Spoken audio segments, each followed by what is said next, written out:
It has now been 6 long days since a young boy vanished in Alberta's rugged backcountry. 5-year-old Darius MacDougall from the Lethbridge and Fort Macleod area was last seen Sunday morning while walking with other children near Island Lake Campground in the Crowsnest Pass.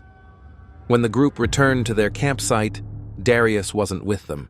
Since then, RCMP and dozens of trained search and rescue crews have combed the steep valleys, rivers, and boggy forest, deploying drones with thermal imaging, helicopters, and K9 units.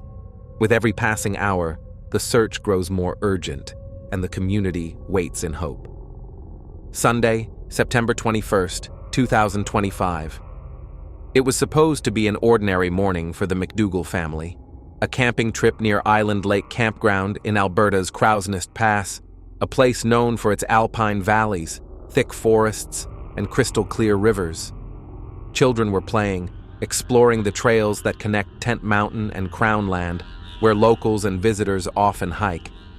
But what began as a peaceful family outing quickly turned into every parent's worst nightmare. Shortly after 11:30 a.m., RCMP received a call that 5-year-old Darius MacDougall had gone missing.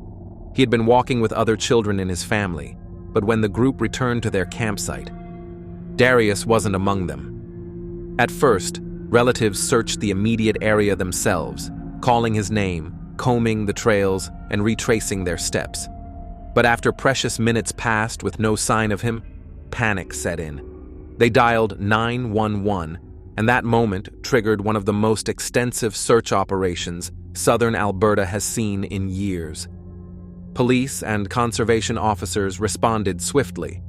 RCMP Sergeant Mark Amato later explained that the boy's family, from the Lethbridge and Fort Macleod areas, did everything right.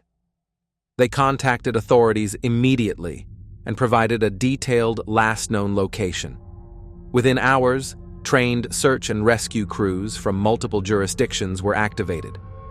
By that afternoon, teams from southwest Alberta, Lethbridge, Foothills, and Cochrane were on the ground.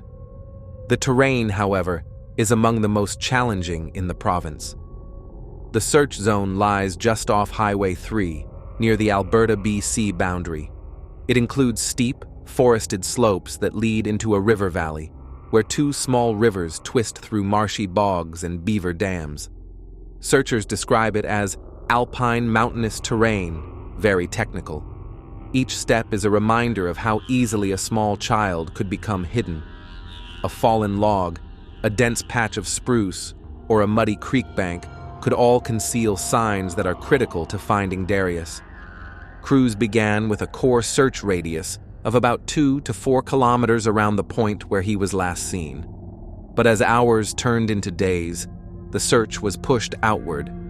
Teams walked shoulder to shoulder through the thick underbrush, probing under logs, along shorelines, and inside small clearings. Helicopters scanned from above, their crews equipped with infrared cameras and thermal imaging designed to detect even a faint heat signature in the dark. Drones were deployed as well, buzzing low over valleys and ridges, sending live feeds back to command posts set up near the campground.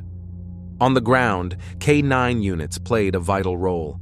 Specially trained dogs worked tirelessly to pick up any trace of scent, a footprint, a thread of clothing, or the faintest human odor carried by the wind. Handlers guided them carefully, knowing that one correct indication could shift the entire search. Nearby, water teams checked creeks and rivers, moving cautiously through cold, fast-moving currents. Beaver dams and boggy areas were treated as potential hazards, forcing rescuers to slow their pace and check carefully for signs. The complexity of the operation is compounded by the fact that Darius has autism. RCMP have emphasized this in their public updates, warning that he may not respond to shouts, flashing lights, or strangers calling his name. Searchers must therefore adapt their strategies. Instead of loud hails and aggressive sweeps, they employ quieter tactics, moving carefully, speaking softly, and in some cases, using familiar sounds. Reports confirm that teams have even tried playing Darius's favorite music at night, hoping the familiar melody will draw him out if he is hiding or frightened. At each press briefing, RCMP have reminded the public of two crucial points. First, this search is being conducted with every available resource: provincial teams, conservation officers, drones, helicopters, dogs, and dozens of trained ground personnel. All resources are in play to bring this little guy home, said Sergeant Amato. And second, members of the public must not self-deploy. As much as volunteers want to help, untrained searchers risk contaminating the area with new tracks, scents, and noise. Worse, if an untrained person were injured in the steep, hazardous terrain, rescuers would be forced to suspend the search for Darius to perform a new rescue. As one search manager explained, if a member of the public were to get hurt, then we need to stop all search and rescue activities and deal with that injured person before we can continue. That's why RCMP's message has been consistent. Share Darius's photo, remain vigilant, but stay away from the immediate area. The boy is described as 4 feet tall, with short brown hair. At the time of his disappearance, he was wearing a blue and gray hoodie and sweatpants. Police have released his photo nationwide, urging Canadians to keep an eye out, but to trust the highly trained SAR teams working on the ground. For the rescuers themselves, the work is exhausting.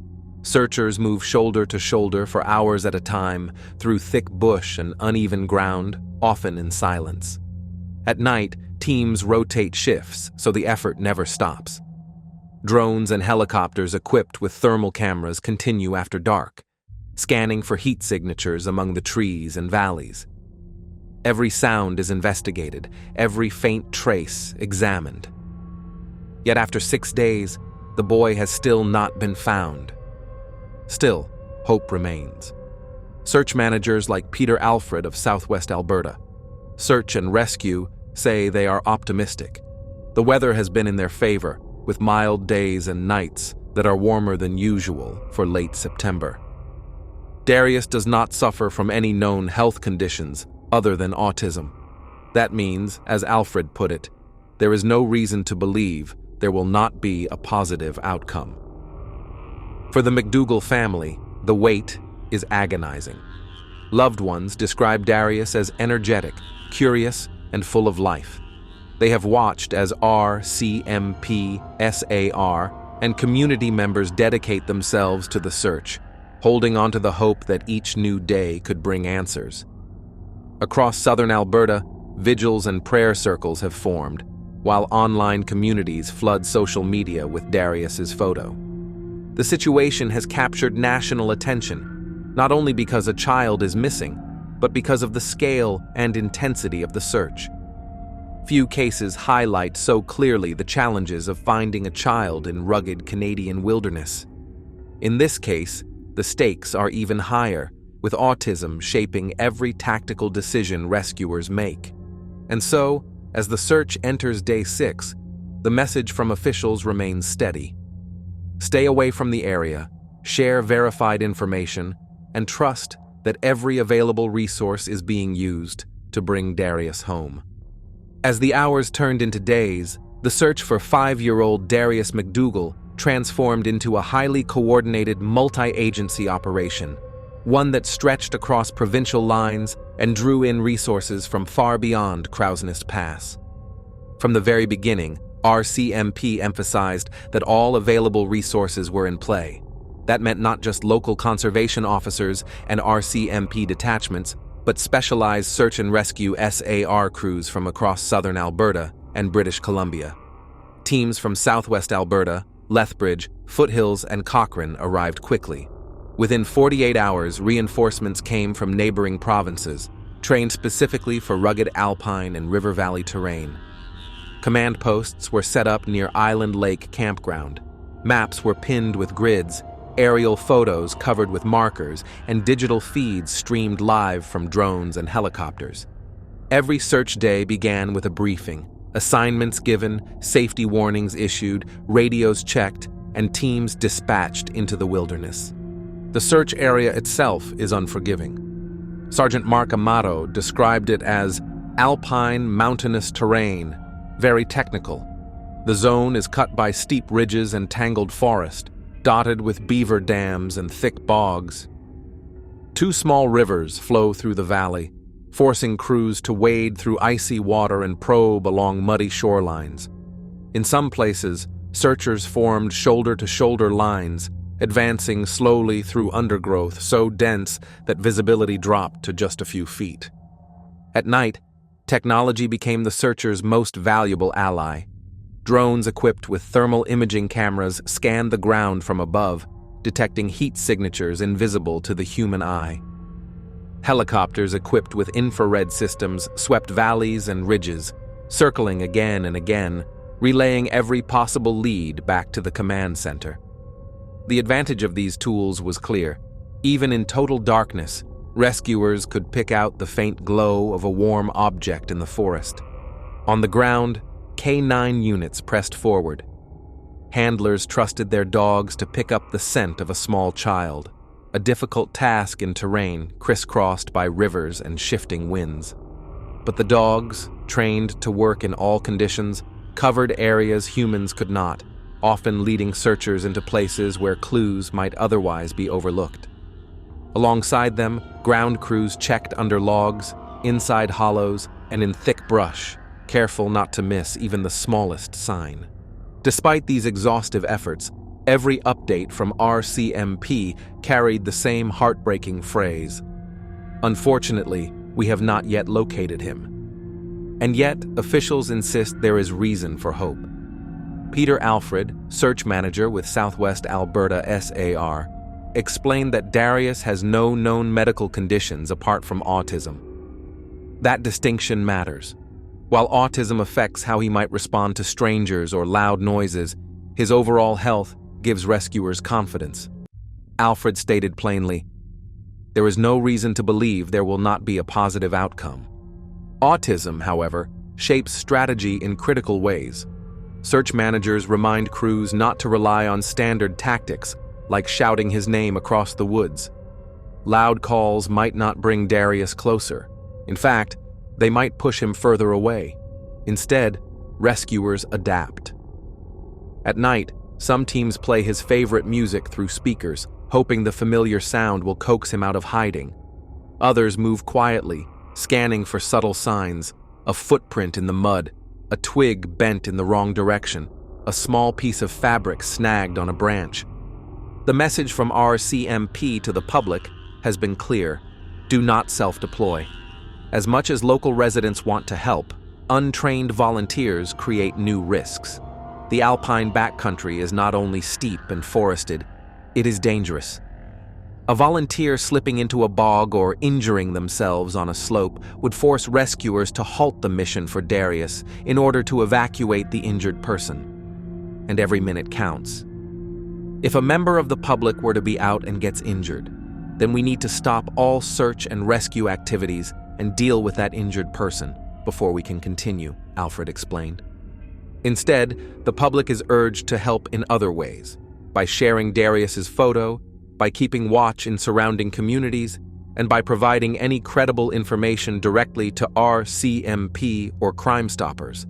The boy is described as about 4 feet tall, with short brown hair, last seen wearing a blue and gray hoodie with sweatpants. His photo, released by RCMP, has spread across social media and news networks nationwide. As the search entered day 3, then day 4, and now day 6, the emotional toll deepened. For Darius's family, each day waiting at the campground or nearby staging area is filled with unbearable silence. For the searchers, exhaustion builds, yet no one dares to quit. Crews rotate in and out, but the line of determined faces remains unbroken. The wider community has responded with solidarity. Residents from Lethbridge, Fort Macleod, and across Alberta have held vigils, lighting candles for Darius's safe return. Online, strangers have flooded message boards and Facebook groups with prayers, encouragement, and offers of help.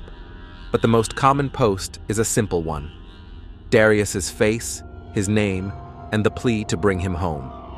Back at the search site, leaders describe a delicate balance between urgency and patience. The temptation to move faster is strong, but in terrain like this, rushing risks missing small but crucial evidence. Instead, rescuers pace themselves, combing each section methodically, marking grids off on maps, and ensuring nothing is overlooked. The bogs, creeks, and riverbanks are especially dangerous, requiring careful sweeps that take hours, even days. RCMP officials continue to brief the media carefully, providing enough detail to update the public without compromising the search. They repeat their gratitude to the many agencies involved and remind Albertans that every resource is being used. Drones, helicopters, dogs, boats, ATVs, and even mounted patrols have been discussed or deployed. As each day passes, hope and dread intertwine. Searchers remain determined. Families cling to optimism. And across Canada, people watch and wait, united by the same question: where is Darius? By day 6, the search for 5-year-old Darius MacDougall had become both a test of endurance and a demonstration of unity. The alpine backcountry around Island Lake Campground had been combed and recombed, yet search leaders insisted there was more ground to cover, more angles to try, and more hope to hold on to. RCMP, Corporal Gina Slaney, confirmed in a written update that overnight operations continued. Helicopters equipped with thermal imaging scanned ridgelines through the darkness, while drones hovered low over valleys and river corridors, transmitting live feeds to command centers. On the ground, line searches pressed forward cautiously, even in the dim light of headlamps, because rescuers know sometimes the difference between success and failure is a single overlooked footprint. Each day begins with a briefing. Maps are reviewed, grids marked off, and new areas assigned. Leaders remind crews of the hazards: steep inclines, hidden creeks, bogs that can swallow a boot whole. But they also stress the mission's purpose. Every update includes the same vow: we are very confident about a positive outcome. That optimism is not just words.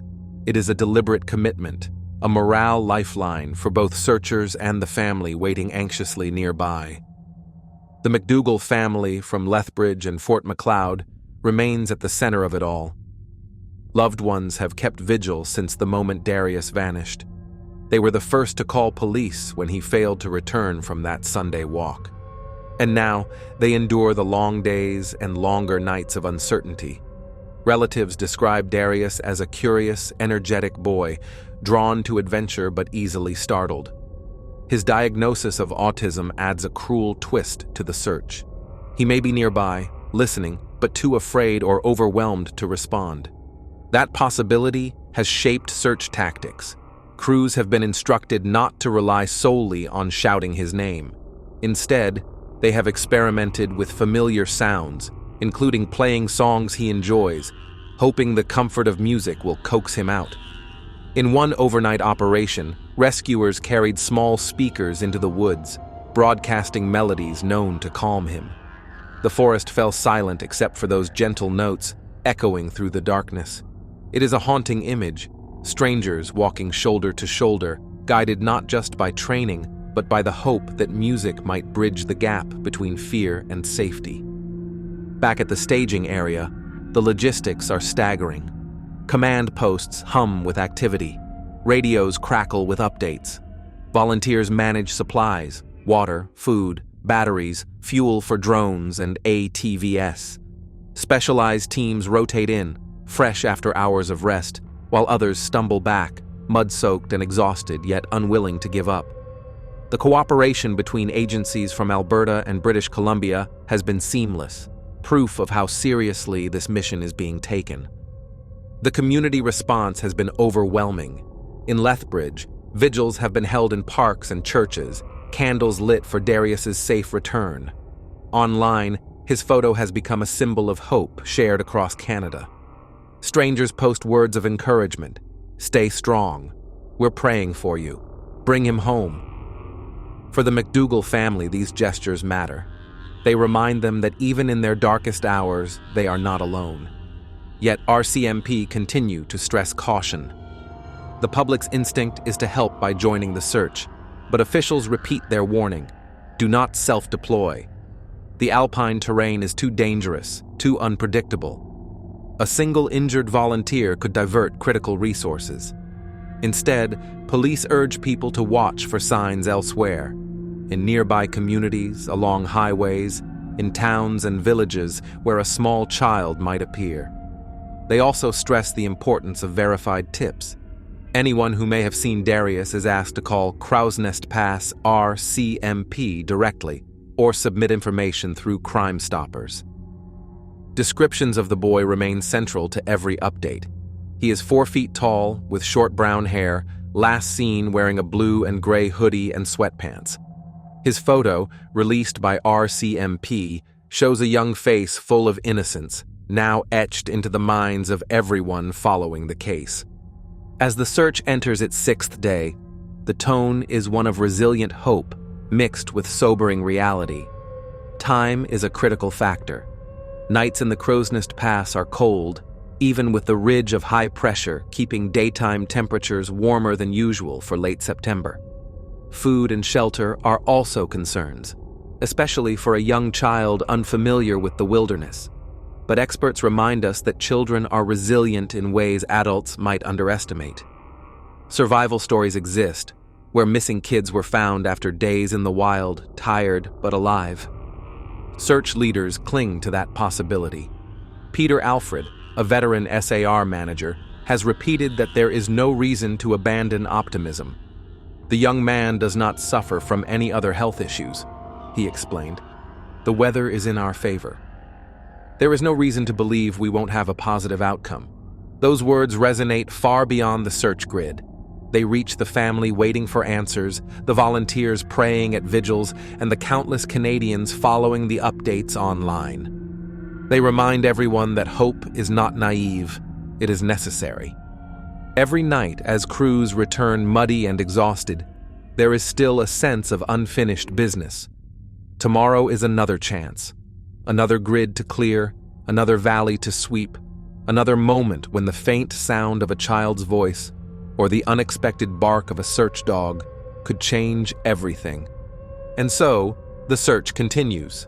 6 days, countless miles, dozens of agencies, and still one mission: to bring 5-year-old Darius MacDougall home. Tonight, the search for 5-year-old Darius MacDougall continues in the rugged backcountry of Alberta's Crowsnest Pass. For 6 days, RCMP, helicopters, drones, K-9 units, and more than 100 trained rescuers have refused to give up. The terrain is steep, the hours are long, but the mission remains the same: to bring Darius home. If you have any credible information, please contact Crowsnest Pass RCMP at 403-5622-866 or submit an anonymous tip through Crime Stoppers. And remember, do not self-deploy to the search area. The best way to help is to share verified updates, keep watch in your own community, and stand united in hope. If you want to follow every update on this case and other missing children investigations across Canada, please subscribe to True Child Cases and turn on the notification bell so you won't miss the next development.